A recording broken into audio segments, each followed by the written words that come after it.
Welcome, everyone. I'm Laura DeFranco, the CEO of Brave Healer Productions, and we have a mission to wake the world up to what's possible, one brave word at a time around here.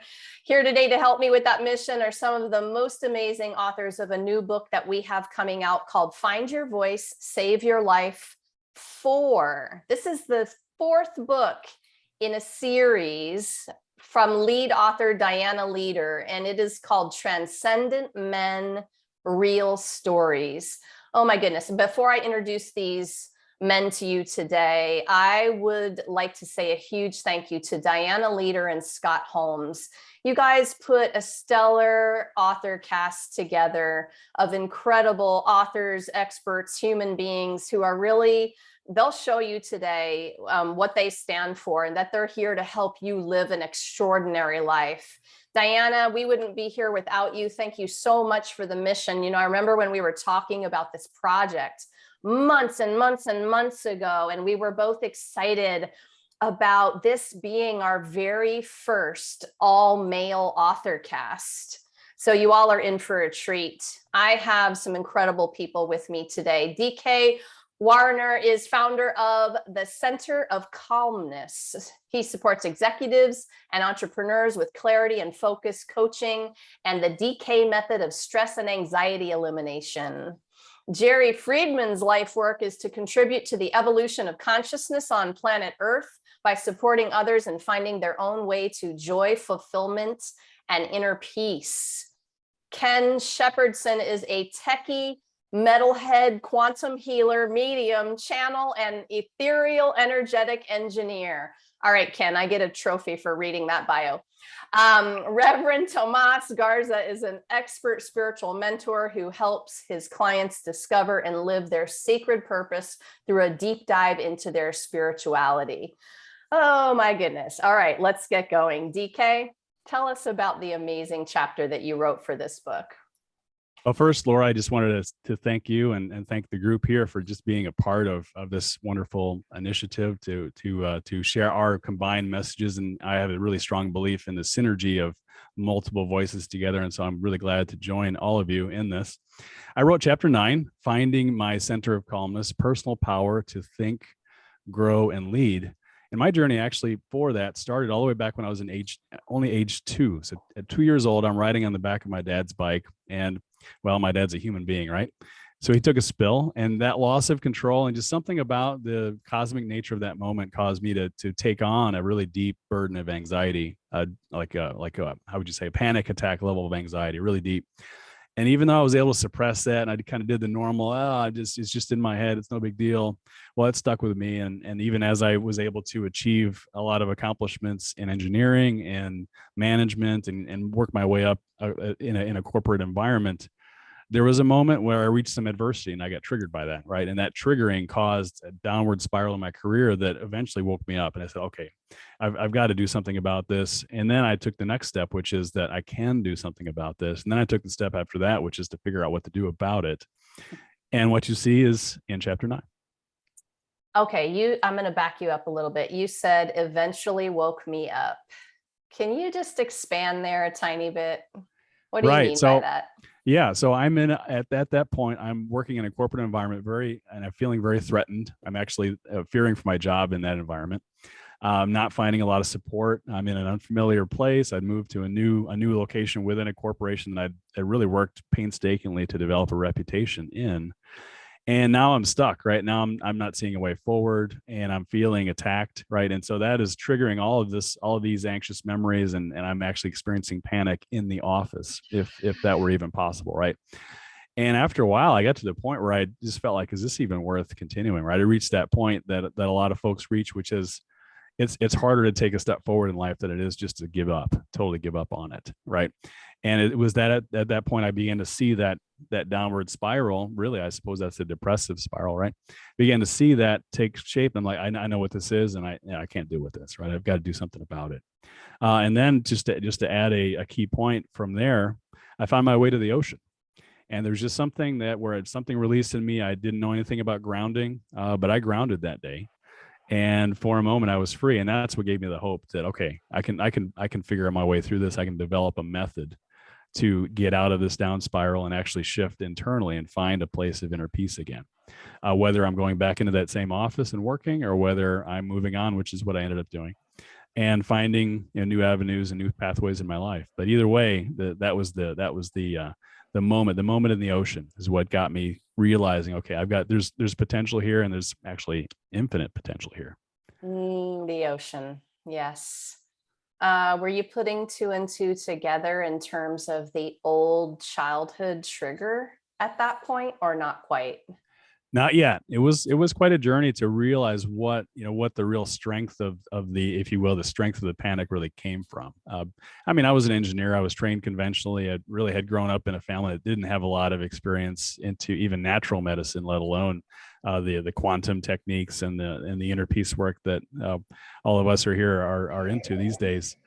So I had a lot of learning to do before I would be able to put the pieces together. And it was actually through some inquiry and some questioning and some coaching that allowed me to go back, through my timeline and find that key moment that where the triggering occurred and where I took on more than I should have took on that day.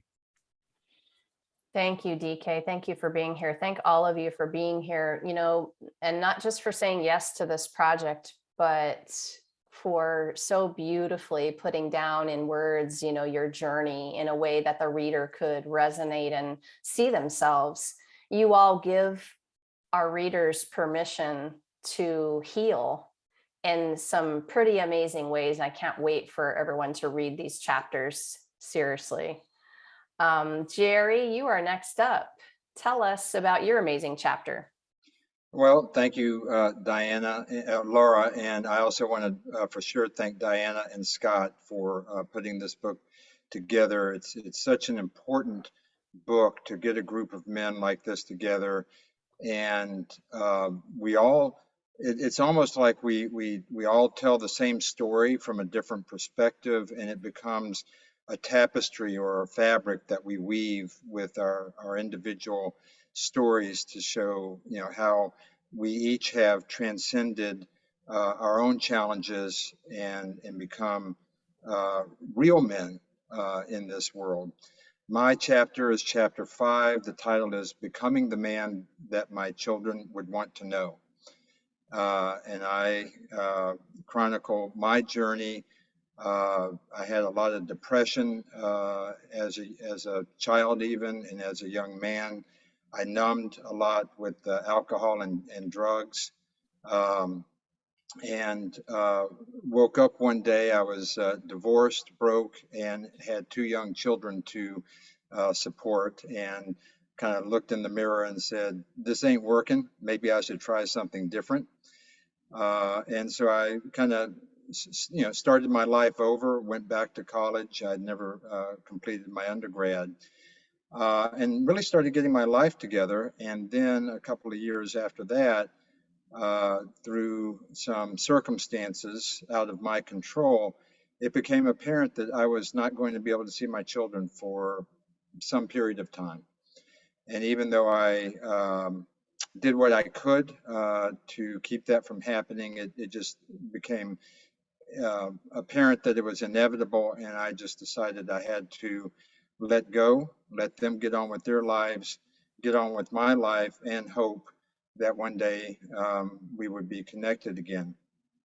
And so my journey after that was, continuing to heal my issues, my relationships, and that led ultimately to getting a master's in spiritual psychology, which I use now as a spiritual life coach, among other things. To kind of zip forward to the end of my chapter, the good news is after a 20-year separation, I was able to reconnect with my children 18 years ago, and we have a wonderful, wonderful relationship. And I'm really glad I got my act together. Yours was one of the titles actually that had me pause and be grateful for you. And just, we're going to talk in a minute about the work that you all have done. But what what impresses me is your willingness to step up and do your own healing work and to take responsibility for that. And not everybody wakes up to that. Is there anything else you want to say about that, Jerry? That's a wonderful point. That was a real turning point, was for me, was looking in the mirror and, basically saying, hey man, you're screwing up. And this, as I said already, this isn't working. Maybe I should try something different. And when I did that, and when I was open and willing to admit that I was, to some degree at least, responsible for what was going on in my life, and take responsibility for that, that also empowers me to take action, to correct it, and to not keep repeating the same patterns that led to unhealthy relationships and unhealthy results, and choose to connect with people who bring love and joy and happiness into my life. Well, that right there is some world-changing kind of attitude. Thank you. I know that all of you have that too. Thank you, Jerry. Ken, you made it back just in time because you are up next. So tell us about your amazing chapter. Hello. Yeah, sorry about that, dropping in and out here. But yes, thank you so much for this opportunity to talk about it. And thank you, Laura, or Diana and Scott, for putting this project together. But my chapter's chapter 8, Mississippi Mud, a lesson in discernment. And I really I wanted to write about this. It's a little open for me, but I wanted to write about this because it was a very confusing time during my awakening. Things were just happening so fast. Things were coming in so fast, and I really hope that that me writing about my story and my journey will help others kind of realize that as crazy things may get for them, that it's okay, and that's the path that we walk, and that's how we get to where we're going. So tell me a little bit more about, things were coming in so fast. That can be extremely chaotic and disrupting. Can you talk a little bit more about how you moved through it? Yeah, that's what's so one of my gifts is clairaudience, and so I just heard all these just different voices in my head, and it was really hard to discern which voice was the right voice, which voice I needed to listen to, which voice I didn't want to listen to. So, and that's kind of what my story's about, is finding that path, walking through there, and figuring out what voice is the one you want to listen to. So you mentioned a minute ago that you used the word open. You said I was kind of open here. And I'm assuming you meant you were a little bit more vulnerable than usual when you wrote this chapter. But I wonder if you would comment on that process. I know it takes some courage. Yeah, because in this my story, there was a lot of actions that I performed that weren't probably the smartest things to do, but that's what got me where I am today. So and that's what the whole lesson in discernment's about, is and that's what the growth is about, is making those mistakes, making those stumbles, tripping and falling, and getting up and getting out of the mud, and finding your way through. I'm so impressed with every single chapter in this book for the way you all went ahead and took the step to tell the vulnerable pieces.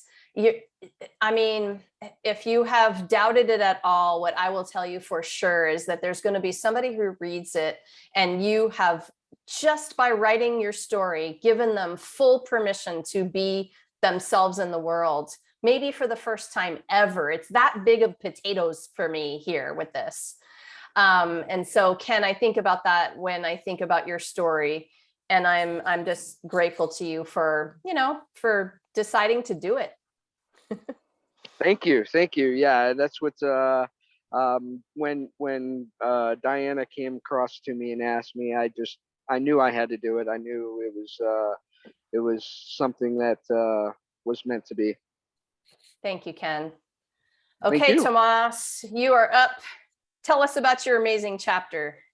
All right. Well, thank you, first of all, for having me here. It really is an honor to be here with all of these men, our co-authors, who are making it more known and more acceptable that, yes, this level of vulnerability is okay. It's normal and it's needed. So the more that there are people like this showing up and telling their story, the better off we all are, because everyone needs to see it. So yeah, I've been wanting to say that. So let me lead with that anyway. My chapter is chapter 12.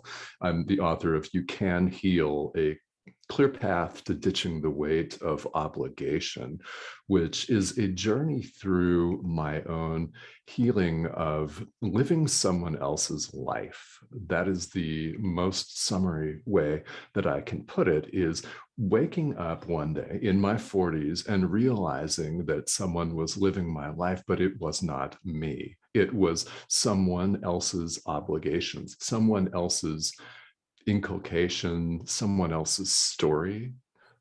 Indoctrination is a word that I don't hesitate to use on that, because I had it, like many of us have it, beaten into them that you have to be a certain way. And I did my best to follow that for decades to my own detriment. And this chapter that I'm so happy to share with everyone is a story of my healing from that. Oh, the topic of obligation is rich. And I so resonate with it. And there's this place, at least there was for me, and again, like you, well into adulthood, where I'm like, what have I been doing? And it has nothing to do with what I want or what brings me joy. Tell me more about that.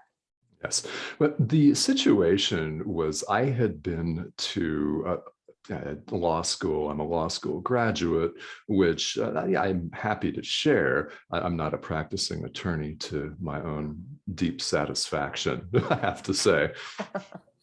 Apologies to any attorneys out there. A lot of my friends are still doing it. So I found myself, though, in a very closely related profession as a high-level mediator in the family arena. And this means bitter, bitter disputes, people at their worst, custody and parenting time disputes, family mediation. And I was very busy, very successful on the outside with a steady stream of clients, kind of what every entrepreneur claims to want for themselves. Yet I was miserable and toxic inside. And that is the situation I found myself in my early 40s, and realized that I needed to get out, but I was not yet able to do it. I resisted myself in a huge way, knowing what I needed to do, but yet being unwilling as yet to actually pull the trigger and do it. Well, when you say toxic and miserable inside, I think, I kind of wanted to pause there for the viewers today, because that is one of the places you can pause to recognize that's not how this beautiful life is meant to be lived. And we all know what that feels like inside, but I think we just get so used to the feeling, it becomes this weird normal. Anything else you want to add to that? Well, it was certainly a weird normal, and I was consciously aware of the misery of the normal and the need to get out of it. But I continued to have resignation letters that were fully typed and ready to mail off, just sitting on my desk. Interesting. All right. Oh my goodness. I can't wait for you all to read these chapters. Who just said that there seems to be a theme? We're all, you're all telling the same story. Yeah, Jerry. I felt that too. And what I want to say about that is, and we still need all of the voices. And that's one of the reasons why these books are so powerful, because you each have a unique way of sharing the moment that somebody's going to need to hear. And in that way, that's the way they're going to be able to hear it, is your unique voice. So I thank you all again for that. And I want to ask you all this next question. Jerry, I'm going to start with you for this one. What does it even mean to you to be a transcendent man? You know, that's a really great question, because I really I had to look up the definition of transcendent. I use the word transformation a lot, okay? But I had to look up the word transcendent to see what does it really mean. And when I did, and I saw at least one definition, talks in terms of overcoming some obstacle or difficulty, to transcend, to go above. And that was really helpful for me to put the theme of the book in context. And then when you read every single one of these chapters, every one of us, we hit some wall or fell in the mud, okay, to use Ken's analogy. I loved hearing Tomás's story. I am still a practicing attorney, Tomás, but there was a day about 22, 23 years ago when I woke up one morning and said, the last thing I want to do is go into the office. Now, what I was able to do was to reinvent my practice so that I can be at peace with the work that I do. And still, draw the income. Anyway, so for me, transcendence means overcoming obstacles, many of them self-imposed. And that's what these stories are all about. Thank you, Jerry. Okay, Ken, what would you add to that? What does it mean to you to be a transcendent man?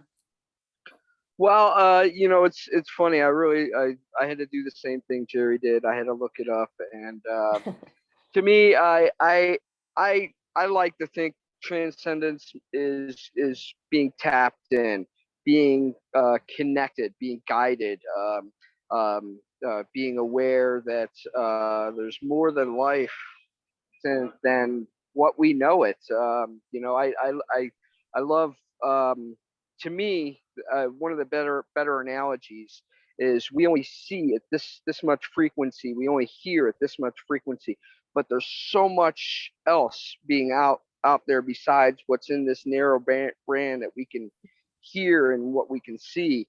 So to me, that's being aware of that. That's what it means to me. I love that addition. Yes, I love it. I love listening to you guys talk about this stuff. These are topics we could talk about for 3 hours more. They're just the best. Tomás, it's hard to go third and then fourth on these questions, but what would you add to this? What does it mean to you? To me, transcendence, and I've thought a great deal about this, it's just showing up. That actually can be enough. Showing up as love, as kindness, vulnerably, whatever that looks like. To me, it's actually just showing up and doing the work, and that, just as simple as that, can be transcendent. We don't have to have any kind of elaborate qualifications. This is something that is really important to me, is that this message is accessible, and it should be accessible to everyone. Yeah, what is the quote about that? 99% of life is just showing up, or success maybe is just showing up. Yeah, I love that. Thank you for that addition. DK, what about you? What do you want to add to this? Wow, these are really difficult points to follow because I really resonate and agree with all of them. I'd offer two more, and just to also share my approach of how to assess transcendence, right, as a concept. Even I went the other way. I didn't look it up, but I said, okay, I have some idea what it means, and I just kind of went into my heart intuitively and said, okay, well, how does that reflect upon my experience, and also the direction I'm taking with my coaching? And I came up with, in addition to all of the great points I already mentioned, the ability to shift the story, right? That many of us have stories that if we were to talk with 10 people on the street and say, okay, here's my story, where am I going to end up? And well, in my case, they would have said, well, you'd probably end up on medication. You'd probably end up in therapy and counseling for the next 15 years, and A, B, C, D. I could just keep naming more things, right? None of which would be productive or effective in my viewpoint. Not that they don't help some, but in my case, I found a different path for that. But really, what I wanted to point out was the ability to shift that story, right, and those maybe expected outcomes to something new and exciting and energetic and special, right? And the other thing that I actually put a post on my own Facebook profile recently on this is the breaking free of molds. And I think as was mentioned just a minute ago, a lot of these molds are self-imposed as we mold, and we've built a life. We've been so careful and diligent about how we've built what we've built over time that eventually it becomes a mold. And transcendence, in my view, is both being willing and then taking the step with courage to break free of the mold, and also to break free of all the molds that are imposed upon us by society, by media, by wherever, right? By friends and family, by church, by institutions, and say, oh, this is me. This is who I am. I'm transcendent. I love it. I love those additions. I was writing down something you said about the shift, just the ability to shift your story, the awareness for that. And you are all teaching some pretty badass levels of awareness in your chapters.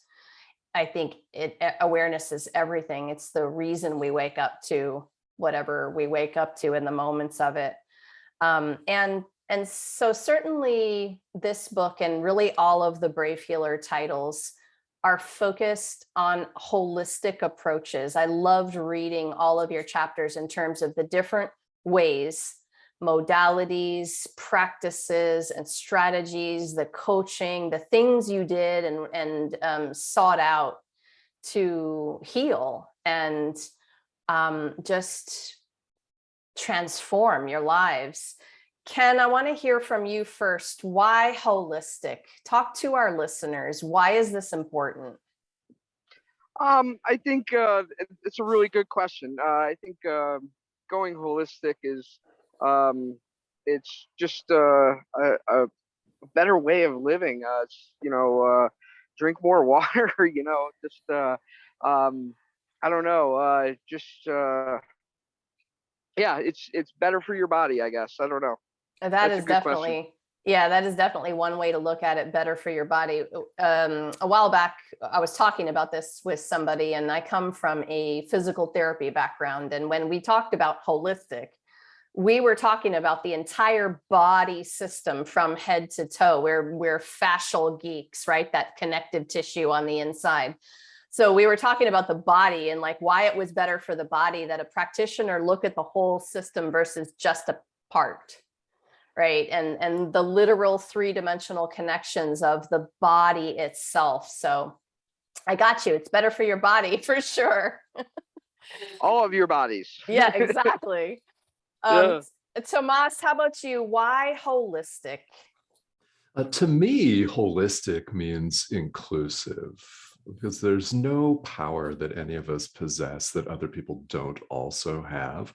And if they so choose, they can develop it. This doesn't mean that all of us end up in the spiritual ministry or coaching arena at all. It means each of us has our own path. And something that a couple of you have said that I really want to emphasize is we show up because we never know who's going to be listening. And Laura, like you said, you could make someone's day or week or even change their life by what you have to say. And I shoot a series of videos on A Course in Miracles, which is one of the things that I teach. And I don't know who's watching. I pre-record them. So I'm literally fond of saying I am just an a projected image on your screen. It's something inside of you that's responding to it. So I invite you all to listen to that voice.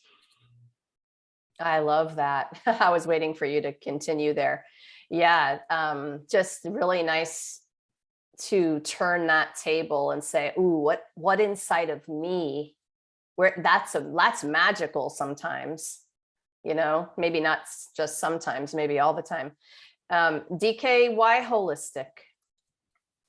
For me, holistic reflects the wholeness and completeness of really what life is. I think that we have such a strong temptation and even an extensive amount of training, all of us in our past, to take things apart and solve problems, which, well, as Tomás mentioned, a lot of this is what you focus on, right? So if you're focusing on an inner voice, well, that's a whole voice, right? That's not some part of something that's just hitting your psyche somewhere. And in the mind, it can be a chaotic place, right? And so there's a temptation to bring problems to bear and add focus, which adds energy to those. We fix that one problem, another one pops up in its place, right? But from a holistic standpoint, we get to, if you will, to treat and celebrate our wholeness, you know, which, depending on which level you want to take that, it's all of us are actually part of potentially the same whole. But even if you think of us individually, looking at us holistically is looking at our entire being, body, mind, and spirit all together, and celebrating the all, celebrating the whole, and moving forward as one rather than as parts, if that makes sense. Totally. I love it. Thank you, DK. Jerry, what do you want to add to this conversation about holistic? Yeah, I love what everyone said so far, and I want to add to that, in the context of this book, and what the real message or one of the real messages of this book is, and it's unspoken, but it's there. We are, in my perspective, we are divine beings having a human experience.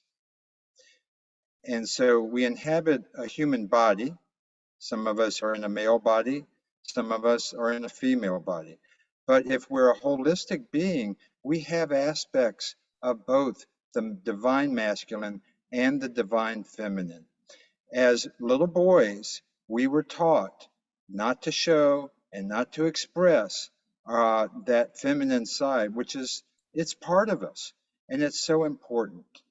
And each and every chapter in this book is, in our own way, these men showing how they have gotten in touch with and begun to embrace and express their divine feminine, and which is so we cannot be a whole person without that. And that's why this book is important to women, for women to be able to see the experience that we've had as men, and also to encourage women to get in touch with their masculine side and learn how to express that appropriately and lovingly. And that's the other word I want to bring in here. Tomás mentioned it earlier. Love has got to be there throughout all of this. Yeah, Jerry. You know, we've been talking in all of the interviews so far, and I have specifically mentioned, I'll do it again, this book is not just for men. And I'll give you one more thank you, because reading your chapters was so important for me. It was so important to have an understanding of you, your journey, the way that you moved through things. And I'll add the word balance to what Jerry was saying between divine masculine and divine feminine. And to understand we are that divine being means we get to be all of it. And you know, it's back to the obligations, right? We were taught something. And so for me to wake up to what's possible meant I started questioning everything. And then life got kind of interesting and a little crazy and sometimes scary. And there was just a lot going on in that, but I wouldn't want to have it any other way. I love being on the healing journey and being curious about what's possible, you know. Your chapters were such gifts.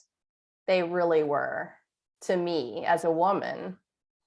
And so I'm speaking to the women who are going to view this and read this book. You are going to be given a gift maybe that you didn't expect. So this is, Jerry, you've been doing it a couple times today. You just don't know how good you're segueing for me today. But this last question I have for everybody has to do with this a little bit. Tomás, I'm going to start with you for this one. You know, everyone in this project from its inception knew that it was important to gather all male voices. And I know why it was important for me, but I'd love to hear from you all. So Tomás, why do you think this particular book of all male authors is important? I think that the idea to have this book of all male authors with this subject matter is very, very important to everyone. And personally, it's really important to me because I have two sons. They're both teenagers, 19 and 15, and I want them to read this. I want them to listen to this and see this, just to know that there is a more healing, a more sane alternative out there to the narrative that we see every day. We want our teenagers to read this. We may have to put it up as YouTube videos, each chapter. I'm thinking, good with that. I know, me too. I'm thinking of my own. My guy is a little older. He's 22 now, but same thing. I'm like, how am I going to get that darn guy to read a book? I don't know if we'll see what happens. Yes, Tomás, thank you for that. Okay, DK, you're next on this one. Why is this book of all male voices important? Well, I think for two reasons. The first is that at least in my journey, I found as I share my own experience and what I offer, I run into like an unspoken denial with a lot of folks.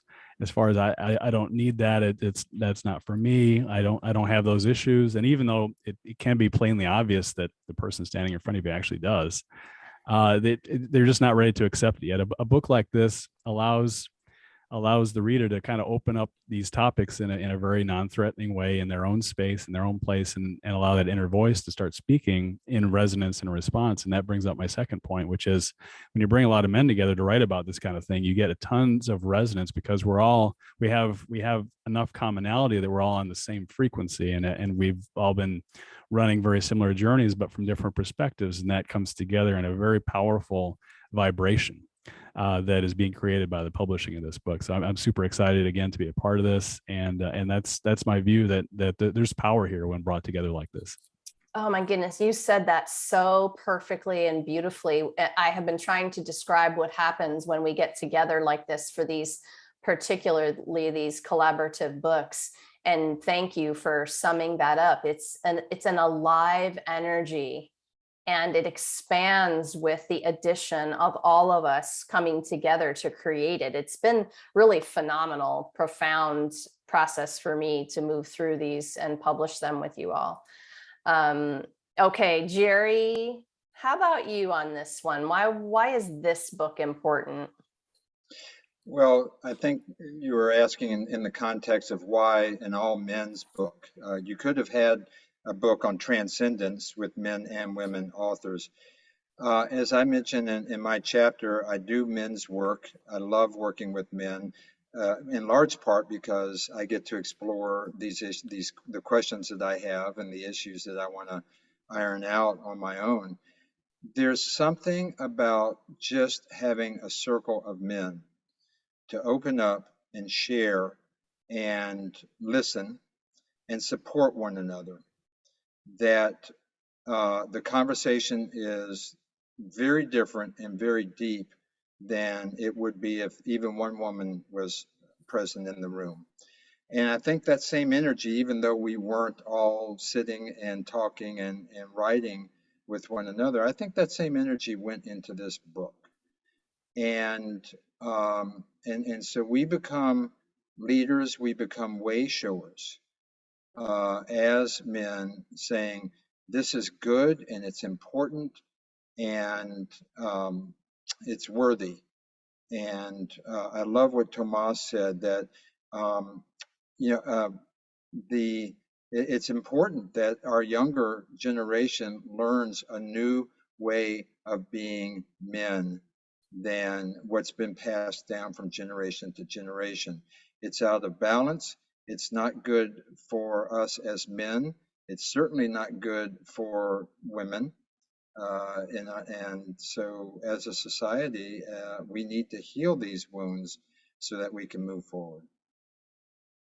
Thank you, Jerry, for sure. And we are, and it's moving in that direction, and you all are helping to do that. Ken, you're going to wrap us up today. What's your answer to this? Why was it important that we have an all-male author cast on this one?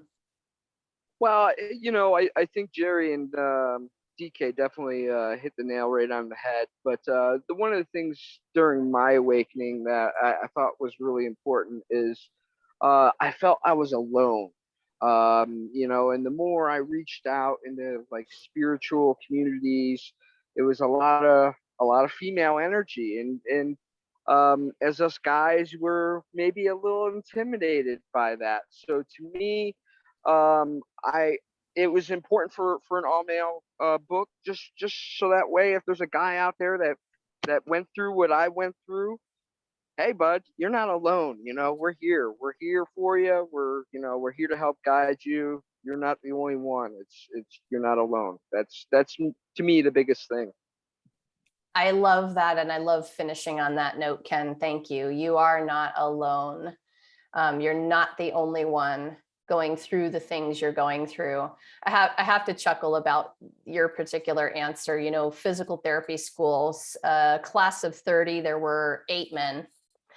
And then moving forward in my healing circles, when we are doing continuing education, there might have been a ballroom full of 100 people, and 10 of them might have been men, maybe, if we were lucky, you know. And I always have felt through my whole career that those men were brave and beyond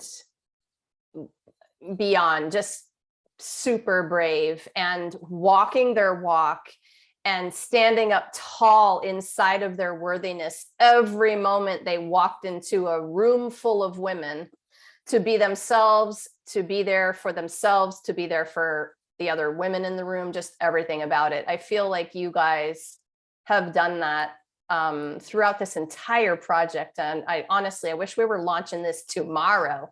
If you're watching today, I know that something that these guys said today is lighting a spark in you. If you're getting the goosebumps, if you're hearing something for the first time that's changing your perspective a little bit, please drop down into the show notes, because I have hooked you up with their websites.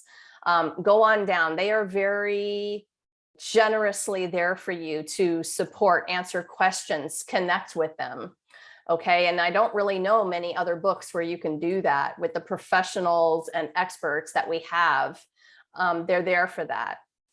And authors, thank you so much for what you do in the world and for being here today to share it with everyone. Thank you, guys. So I have a really exciting announcement today about this book, and this project is going to give back. So every book purchase in the first quarter of our launch will go toward helping our nonprofit partner, Dan Gorbanow. He's the founder of the Seven Feathers Society. This is an organization dedicated to spirit-based recovery. And I've hooked you all up with that website as well down below, sevenfeathersociety.org. We're very excited to be giving back in our book projects.